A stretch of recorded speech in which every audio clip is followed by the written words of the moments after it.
Welcome back to V4 motivational YouTube channel. ನಮಸ್ಕಾರ ಸ್ನೇಹಿತರೆ. ಜೀವನದ ದಾರಿಯು ಸರಿಯಾಗಿ ಹಳಿಯ ಮೇಲೆ ಇದ್ದಾಗ ಎಲ್ಲರೂ ಜೊತೆಯಾಗಿ ನಡೆಯುತ್ತಾರೆ. ಯಾವಾಗ ಗಾಡಿಯು ಹಳಿಯಿಂದ ಇಳಿಯಿತು ಎಂದರೆ ಎಲ್ಲರೂ ನಮ್ಮನ್ನು ನಡು ನೀರಿನಲ್ಲಿ ಬಿಟ್ಟು ಹೋಗಿಬಿಡುತ್ತಾರೆ. ಜೀವನವನ್ನು ಒಳ್ಳೆಯ ರೀತಿಯಲ್ಲಿ ಜೀವಿಸಬೇಕೆಂದರೆ ನಮ್ಮ ಜೊತೆ ಏನಾಗುತ್ತಿದೆ ಎಂದು ಯೋಚಿಸುವುದಕ್ಕಿಂತ ನಾವು ಏನು ಮಾಡುತ್ತಿದ್ದೇವೆ ಎಂಬುದರ ಬಗ್ಗೆ ಯೋಚಿಸಿ ಜೀವನದಲ್ಲಿ ಹಣ ಮತ್ತು ಶಕ್ತಿಗಿಂತಲೂ ಸ್ವಭಾವ ಮತ್ತು ಸಂಬಂಧಕ್ಕೆ ಹೆಚ್ಚಿನ ಮಹತ್ವ ನೀಡಬೇಕು. ಮಾತು ನಮ್ಮ ಅಧಿಕಾರ, ಚರಿತ್ರೆ ಮತ್ತು ಸನ್ಮಾನದ ಮೇಲೆ ಬಂದಾಗ ಅಹಂಕಾರದ ಅವಶ್ಯಕತೆ ಖಂಡಿತ ಇದೆ. ಸಂಬಂಧ ನಿಭಾಯಿಸಲು ಸುಂದರವಾಗಿರುವುದಕ್ಕಿಂತ ತಿಳುವಳಿಕೆಯುಳ್ಳ ಸಂಗಾತಿಯ ಅವಶ್ಯಕತೆ ಇದೆ. ಅಳುವುದರಿಂದ ನೋವು ಕಡಿಮೆಯಾಗುವುದಿಲ್ಲ ಸ್ನೇಹಿತರೆ, ಆದರೆ ಹೃದಯಕ್ಕೆ ಸಮಾಧಾನ ಸಿಗುತ್ತದೆ. ನಿಮ್ಮನ್ನು ರಮಿಸುವ ಹಕ್ಕು ಇರುವವರ ಮೇಲೆಯೇ ಕೋಪಿಸಿಕೊಳ್ಳಿ. ಈಗಿನ ಕಾಲದಲ್ಲಿ ತನ್ನ ಪಾಡಿಗೆ ತಾನು ಅಂತ ಇದ್ರೇನೆ ಸಂತೋಷವಾಗಿರಲು ಸಾಧ್ಯ. ನೆನಪಿಡಿ ಸ್ನೇಹಿತರೆ, ಅವಶ್ಯಕತೆ ಇದ್ದರಷ್ಟೇ ಯಾವತ್ತೋ ಒಡೆದು ಹೋದ ಸಂಬಂಧಗಳು ಕೂಡ ಹತ್ತಿರವಾಗುತ್ತದೆ. ಬೇರೆಯವರ ಸಂಪತ್ತನ್ನು ನೋಡದೆ ಅವರ ಮನಸ್ಸನ್ನು ನೋಡಿ ಅವರೊಂದಿಗೆ ಗೆಳೆತನ ಮಾಡಬೇಕು. ದೇವರನ್ನು ಹುಡುಕುವುದಲ್ಲ, ಆ ದೇವರಲ್ಲಿ ಕಳೆದು ಹೋಗಬೇಕು. ಯಾರ ಮೇಲೆ ಜವಾಬ್ದಾರಿಯ ಭಾರವಿರುತ್ತದೆಯೋ ಅವರು ಕೋಪ ಮಾಡಿಕೊಳ್ಳುವುದರಲ್ಲಿ ಮತ್ತು ಒಡೆದು ಹೋಗುವುದರಲ್ಲಿ ಅರ್ಥವೇ ಇಲ್ಲ. ಬುದ್ಧಿಯಿಂದ ಮಾಡಿದ ಪ್ರೀತಿಗಿಂತ ಹೃದಯದಿಂದ ಮಾಡಿದ ದ್ವೇಷ ಎಷ್ಟೋ ವಾಸಿ. ತನ್ನ ತಪ್ಪಿನ ಮೇಲೆ 100 ಪರದೆ ಹಾಕಿ ಮನುಷ್ಯ ಹೇಳುತ್ತಾನೆ, ಈ ಜಗತ್ತು ತುಂಬಾ ಕೆಟ್ಟದಾಗಿದೆ ಎಂದು. ಸಮಯವು ಬದಲಾಗುತ್ತದೆ, ಎಲ್ಲವೂ ಸರಿ ಹೋಗುತ್ತದೆ. ಆದರೆ ನಾವು ಮಾತ್ರ ಮೊದಲಿನ ಹಾಗೆ ಉಳಿದಿರುವುದಿಲ್ಲ. ಜೀವನದಲ್ಲಿ ಕೆಟ್ಟ ಸಮಯವೇ ಬರದಿದ್ದರೆ ನಮ್ಮವರಲ್ಲಿ ಅಡಗಿರುವ ಅಪರಿಚಿತರು ಮತ್ತು ಅಪರಿಚಿತರಲ್ಲಿ ಅಡಗಿರುವ ನಮ್ಮವರು ಕಾಣಿಸುತ್ತಿರಲಿಲ್ಲ. ಜೀವನದಲ್ಲಿ ಬರುವ ಪ್ರತಿಯೊಂದು ಕಷ್ಟವೂ ಅನುಭವವನ್ನು ನೀಡುತ್ತದೆ. ಪ್ರತಿಯೊಂದು ಅನುಭವವು ವ್ಯಕ್ತಿಯನ್ನು ಬದಲಾಯಿಸುತ್ತದೆ. ಜೀವನದಲ್ಲಿ ಸೋಲು ಕಂಡ ವ್ಯಕ್ತಿಗಳ ಜೊತೆ ಸ್ವಲ್ಪ ಹೊತ್ತು ಕುಳಿತುಕೊಳ್ಳಿ, ಯಾಕೆಂದರೆ ಅವರ ಬಳಿ ಅಹಂಕಾರವಿರುವುದಿಲ್ಲ, ಅನುಭವ ಇರುತ್ತದೆ. ದೇಹದ ಆಕರ್ಷಣೆ ಎಲ್ಲರಿಗೂ ಇರುತ್ತದೆ, ಆದರೆ ಅಂತರಾತ್ಮದ ಆಕರ್ಷಣೆ ಕೋಟಿಗೊಬ್ಬರಿಗೆ ಮಾತ್ರ ಬರುತ್ತದೆ. ಜಾರುವ ಕಣ್ಣೀರಿನ ಹನಿಯು ಭಾರವಿಲ್ಲದೆ ಇರಬಹುದು, ಆದರೆ ಅದರಲ್ಲಿ ಅಡಗಿರುವ ನೋವು ಸಾಕಷ್ಟು ಭಾರವಿರುತ್ತದೆ. ಋಣ ಮುಗಿದ ತಕ್ಷಣ ಎಲ್ಲರೂ ಹೊರಡಲೇಬೇಕು. ಅಪಘಾತ, ಆತ್ಮಹತ್ಯೆ, ಹೃದಯಾಘಾತ ಎಲ್ಲವೂ ಕಾರಣ ಮಾತ್ರ. ಮೊದಲು ಕ್ಷಮೆ ಕೇಳುವವನೇ ಅತ್ಯಂತ ಧೈರ್ಯವಂತ. ಮೊದಲು ಕ್ಷಮಿಸುವವನು ಗುಣವಂತ. ಮೊದಲು ಮರೆಯುವವನು ಅತ್ಯಂತ ಸುಖವಂತ. ಒಬ್ಬರ ತಾಳ್ಮೆಯನ್ನು ಅಸಹಾಯಕತೆ ಎಂದುಕೊಳ್ಳಬಾರದು. ತಾಳ್ಮೆ ಹಿಂದಿನ ತಯಾರಿ ಬಹಳ ಗಟ್ಟಿಯಾಗಿರುತ್ತದೆ. ಬದುಕು ನಿಧಾನವಾಗಿ ಪಾಠ ಕಲಿಸುತ್ತದೆ. ನಿನ್ನತನವನ್ನು ಅಡವಿಟ್ಟು ಯಾರನ್ನು ಪ್ರೀತಿ ಮಾಡುವ ಅಗತ್ಯವಿಲ್ಲ, ಏಕೆಂದರೆ ಇಲ್ಲಿ ಯಾರು ಯಾರಿಗೂ ಅನಿವಾರ್ಯರಲ್ಲ. ಒಬ್ಬ ಅರ್ಥಪೂರ್ಣವಾದ ವ್ಯಕ್ತಿಯೊಂದಿಗೆ ಮಾತನಾಡಿದ ಕೆಲವು ನಿಮಿಷಗಳು ಎಷ್ಟೋ ಪುಸ್ತಕಗಳನ್ನು ಓದಿದ್ದಕ್ಕಿಂತಲೂ ಲಾಭದಾಯಕವಾಗಿರುತ್ತದೆ. ಒಂಟಿಯಾಗಿ ನಡೆಯುವುದನ್ನು ಕಲಿಯಿರಿ. ಪ್ರೀತಿ ಮತ್ತು ಗೆಳೆತನ ಎಷ್ಟೇ ಒಳ್ಳೆಯದಾಗಿದ್ದರೂ ಒಂದಲ್ಲ ಒಂದು ದಿನ ತನ್ನ ನಿಜ ಸ್ವರೂಪವನ್ನು ತೋರಿಸುತ್ತದೆ. ಸ್ವಲ್ಪ ಜನ ಇಷ್ಟಪಟ್ಟಂತೆ ನಟಿಸುತ್ತಾರೆ, ಇನ್ನೂ ಸ್ವಲ್ಪ ಜನ ತಮ್ಮ ಅವಶ್ಯಕತೆಗಳಿಗೆ ಅನುಸಾರವಾಗಿ ಬಳಸಿಕೊಳ್ಳುತ್ತಾರೆ ಅಷ್ಟೇ. ಯಾರಾದರೂ ನಿಮ್ಮನ್ನು ಇಗ್ನೋರ್ ಮಾಡಿದರೆ ಅವರಿಂದ ದೂರವಾಗಿ ಬಿಡಿ. ಸಂಬಂಧನೇ ಬೇರೆ, ಸೆಲ್ಫ್ ರೆಸ್ಪೆಕ್ಟೇ ಬೇರೆ. ಭಾವನೆಯಲ್ಲಿ ತೇಲುತ್ತಾ ಯಾರಿಗಾದರೂ ನಿಮ್ಮ ದೌರ್ಬಲ್ಯವನ್ನು ಹೇಳಿಕೊಳ್ಳುವುದು ತುಂಬ ದೊಡ್ಡ ಮೂರ್ಖತನ ಎನಿಸಿಕೊಳ್ಳುತ್ತದೆ. ಹೇಳಿಕೊಳ್ಳುವುದಕ್ಕೆ ಹೃದಯದಲ್ಲಿ ಬೆಟ್ಟದಷ್ಟು ಇದ್ದು ನಾಲಿಗೆ ಮೌನವಾಗಿದ್ದು ಮತ್ತು ಅರ್ಥ ಮಾಡಿಕೊಳ್ಳುವವರು ಯಾರೂ ಇಲ್ಲದಿರುವುದು ಇದಕ್ಕಿಂತ ದೊಡ್ಡ ನೋವು ಮತ್ತೊಂದಿಲ್ಲ. ಜೊತೆ ನೀಡುವ ವ್ಯಕ್ತಿ ಪರಿಸ್ಥಿತಿಯನ್ನು ನೋಡುವುದಿಲ್ಲ, ಪರಿಸ್ಥಿತಿಯನ್ನು ನೋಡುವ ವ್ಯಕ್ತಿ ಯಾವತ್ತೂ ಜೊತೆ ನೀಡುವುದಿಲ್ಲ. ಯಾವಾಗ ಮುಂದೆ ಇರುವವರ ಮುಖವಾಡ ಕಳಚಿ ಬೀಳುತ್ತದೆಯೋ ಆಗ ಅವರ ಮೇಲೆ ಕೋಪ ಬರುವುದಿಲ್ಲ, ನಮ್ಮ ಮೇಲೆ ನಮಗೆ ಕೋಪ ಬರುತ್ತದೆ. ಜೀವನದಲ್ಲಿ ಎಲ್ಲರನ್ನು ಒಳ್ಳೆಯವರು ಎಂದುಕೊಳ್ಳುವುದೇ ಒಂದು ಕೆಟ್ಟ ಅಭ್ಯಾಸ.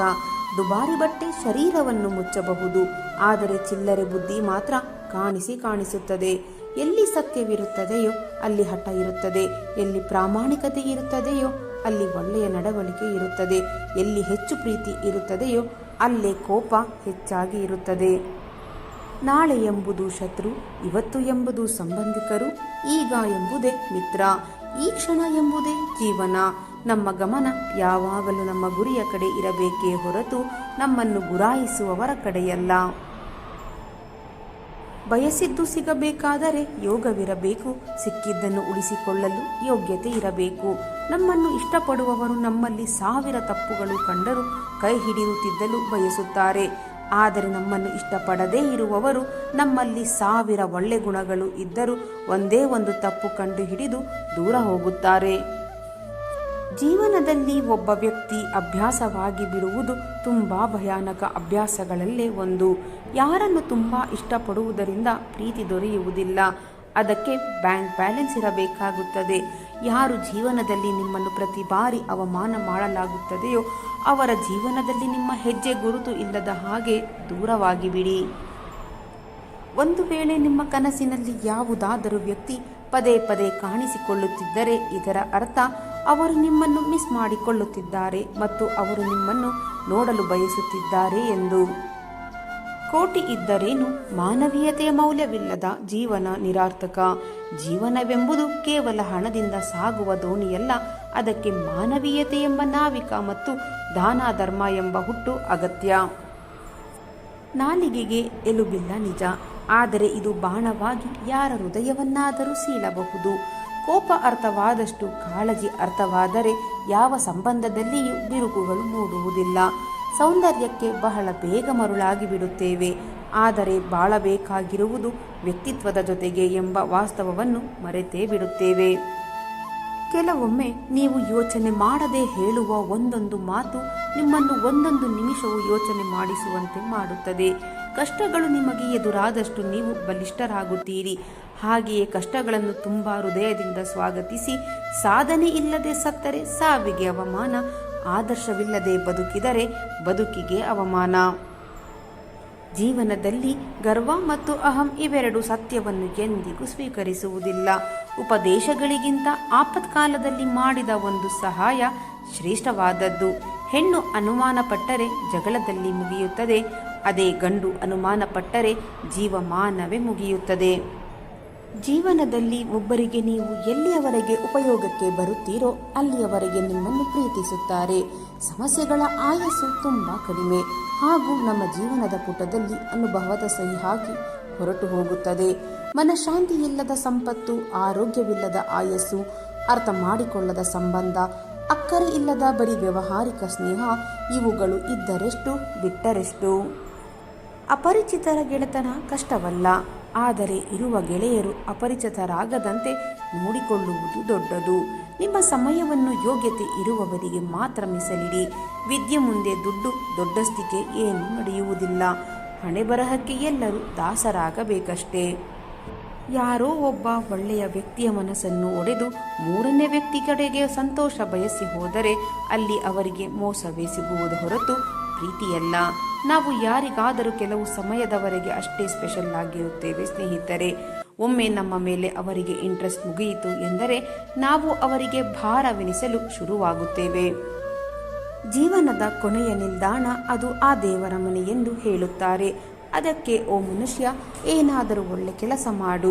ಯಾಕೆಂದರೆ ಒಬ್ಬರ ಮನೆಗೆ ಹೋಗಬೇಕಾದರೆ ಖಾಲಿ ಕೈಯಲ್ಲಿ ಹೋಗಬಾರದು ಅಲ್ಲವಾ? ಮೌನದ ಹಿಂದಿರುವ ಮಾತುಗಳನ್ನು ಅರಿಯಲು ಪ್ರೀತಿಯಿಂದ ಮಾತ್ರ ಸಾಧ್ಯ. ಕಣ್ಣೀರು ಕೇವಲ 1% ನೀರಿನಿಂದ ಕೂಡಿದ್ದರೆ 99% ಭಾಗ ಭಾವನೆಗಳಿಂದಲೇ ಕೂಡಿರುತ್ತದೆ. ಸಮಾಧಾನ ಮಾಡುವವರು ಯಾರು ಇಲ್ಲದಿದ್ದಾಗ ದುಃಖದಿಂದ ಕೂರುವುದರಲ್ಲಿ ಯಾವುದೇ ಅರ್ಥವಿಲ್ಲ. ಯಾರನ್ನು ಹೆಚ್ಚು ಮನಸ್ಸಿಗೆ ಹಚ್ಚಿಕೊಳ್ಳಬೇಡಿ. ಅವರಿಗೆ ನೀವು ಬೇಡವಾದಾಗ ನಿಮ್ಮನ್ನು ನೀವೇ ಸಮಾಧಾನವಾಗದಷ್ಟು ನೋವಾಗುತ್ತದೆ. ರೂಪಾಯಿಯಾಗಲಿ ರೂಪವಾಗಲಿ ತುಂಬ ದಿನ ಇರುವುದಿಲ್ಲ ಸ್ನೇಹಿತರೆ.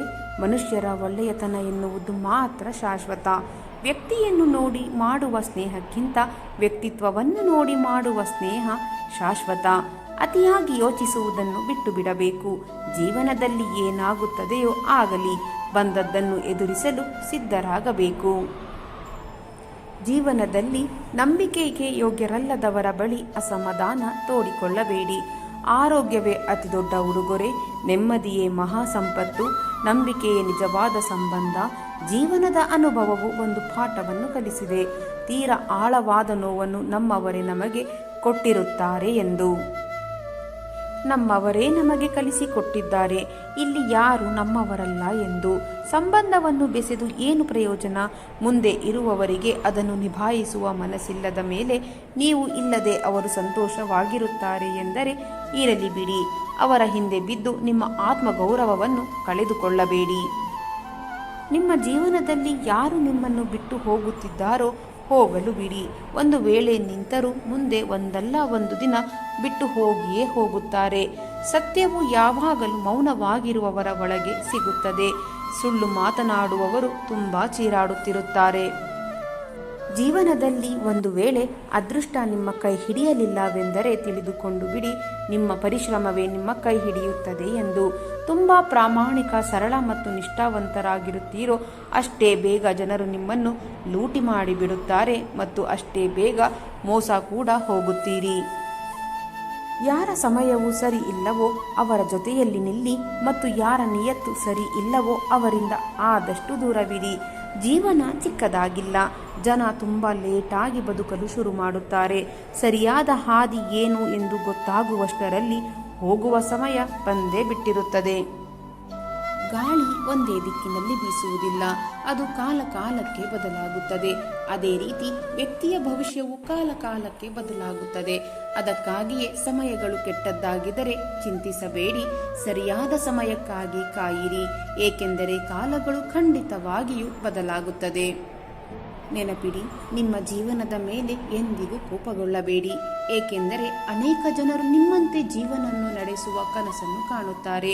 ನೀವು ಯಾವುದೇ ವಿಫಲ ವ್ಯಕ್ತಿಯನ್ನು ಅವರು ಏಕೆ ಯಶಸ್ವಿಯಾಗುತ್ತಿಲ್ಲ ಎಂದು ಕೇಳಿದರೆ ಅವರು ನಿಮಗೆ 2 ಕಾರಣಗಳನ್ನು ನೀಡುತ್ತಾರೆ. ಇದು ಅಥವಾ ನನಗೆ ಸಮಯವಿರಲಿಲ್ಲ. ಯಾರಾದರೂ ನಿಮ್ಮ ನಂಬಿಕೆಯನ್ನು ಮುರಿದರೆ ಅವರಿಗೆ ಧನ್ಯವಾದಗಳು. ನಮಗೆ ಕಲಿಯಬೇಕಾದ ಜನರು ಇವರು. ನಂಬಿಕೆಯನ್ನು ಬುದ್ಧಿವಂತಿಕೆಯಿಂದ ನೀಡಬೇಕು. ನೀವು ಒಂದು ಸಮಸ್ಯೆಯನ್ನು ನಿಭಾಯಿಸಿದರೆ ಅದಕ್ಕೆ ಪರಿಹಾರವನ್ನು ಹುಡುಕಿ, ನೆಪಗಳನ್ನಲ್ಲ.